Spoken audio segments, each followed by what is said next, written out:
Alam mo, Je, napatapos ko ang papa mo dahil sa pagsasaka.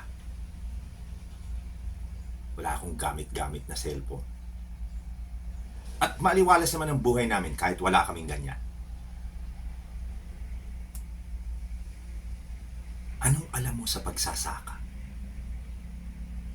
Mapapadali. Sa tingin mo, itong hirap at pagod na dinanas ko noon, ibabaliwala na lang.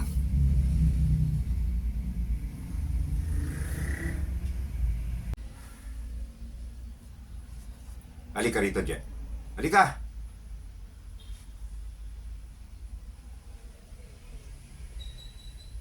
Nakikita mo ang langit? Oh. Anong sinasabi mong bagyo?